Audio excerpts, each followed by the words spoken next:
Hello students, in today's English period, we are going to see lesson number 2, that is Aesop's Fables. In this lesson, students, there are the two short stories. And before we are going to see that, we are going to see what is the meaning of fables. What means fables?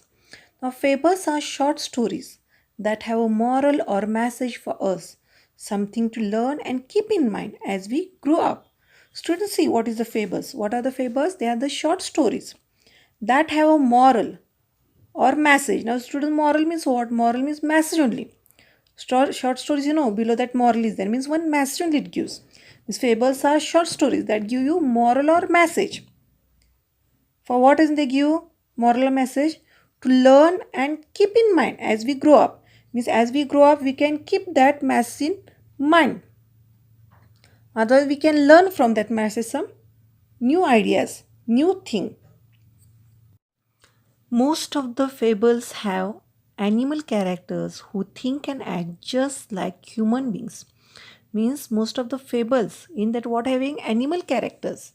Means animals, that stories are based on animals. In the story, animals are there. And they think and act just like human beings. Why they think and act just like human beings? Because the stories are wrote on imagination. Imagination means what? Action of forming new ideas. Means on imagination we can do anything. Now we can eat an ice cream, you can go, you can think now you are going to school, like that you can imagine. In that way, on imagination, Aesop has wrote these fables. So he has used animal characters in his stories. Student, in each passage you can see some words are underlined, that are the difficult words.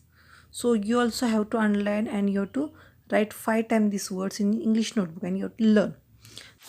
It is believed that many of the fables were first told by a wise person called Aesop. Aesop is a wise person, and it is believed what? That many of the fables were first told by a Aesop. And Aesop lived hundreds of years ago in a country called Greece. In which country live? Greece. His stories became so popular that people passed them on from generation to generation. Now, what means generation? First, we'll see. Generation means, or from generation to generation, means from parents to children through the years. Means something are passed from parents to children through the year. That one it is called from generation to generation. Many proverbs are and saying that we use today are based on these fables. Proverb means what? Piece of advice. Many proverbs and saying that we say some things, we give advice that are used today, that are based on what? These fables. And here are two well-known fables: the stag at the pool and the dog in the manger. We'll see first the stag at the pool. First fable, the stag at the pool, we are going to see.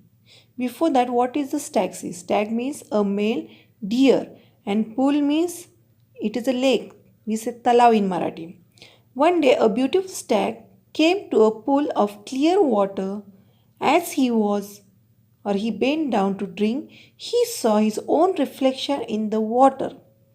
Reflection means see, reflection means the image of something in a mirror or water. Now, once this stag came to a pool of clear water to drink water, and he saw his own reflection in the water. He was delighted with what he saw. He was delighted means he was happy. Instead of drinking water, he kept looking at his own reflection.